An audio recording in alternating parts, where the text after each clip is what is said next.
But you want to know what really burns my behind? Let me tell you. Sure you want to know. It's when people who have no business trying to do PR or marketing get in the game. I mean, I'm sure you guys know somebody who has a blog who should have it. You know, she writes too much, she gossips too much, doesn't know what she's talking about, just a crappy blog.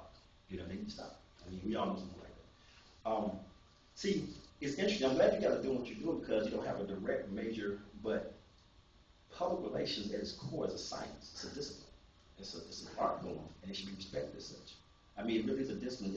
It takes a certain amount of training and understanding to do public relations. It takes a certain temperament to do public relations. It's just not, oh, I got a blog, I'll just write, you know, I'll just whatever, you know, and screw morality, common sense, and good conscience. It's ridiculous. That bothers me to no end. I mean, when you graduate, don't run off and become Perez Hilton. Don't try to go work with Command PR. Don't try to rep Kim Kardashian. Yeah, I watch those shows too. I see it. It is what it is. And please, especially since we have ladies in the room tonight, please don't go off about a manifesto about all the guys that you know very well. Okay? Like my good friend up at Duke. You know what I'm saying? That's just not the way to go. Please don't. It's not. PowerPoint presentation. TMI. We don't even know that. I don't think that's the way to go to achieve anything you're trying to achieve. That's another story for another day, but I tell you, just don't do that, please. The Hollywood stuff is cool. Don't misunderstand me. There's nothing wrong with going to Hollywood. You can go to Hollywood, but Hollywood is pretty much like it's like high school and college. No one gets more than 4 years in Hollywood.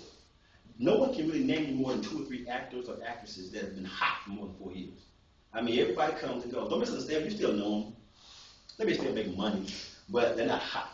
And what happens as a PR person, if you represent that person, you find yourself jumping around trying to find the next hot thing. I mean, because, you know, at some point, I guess a better way of putting it is this. You'd probably rather be the vice president of public relations for BMW, Pepsi, or Coca-Cola as opposed to running around behind Lindsay Lohan. You know, Lindsay Lohan is not somebody you want to chase around and try to get good PR for because she's a PR person's nightmare. So she might not be the good example to work with. So, you know, that's the kind of thing you got to make sure. We want to stay with the fundamentals of public relations, stay at the core, and protect the shield. And I say protect the shield because protecting the shield is protecting the fundamentals of PR. You can always branch out and do different things, but you want to stay close to what you know and the core of the business itself. One of the ways to do that, like I said, again, this is interesting because you guys, how you guys are set up here at school. Take your cross-training seriously.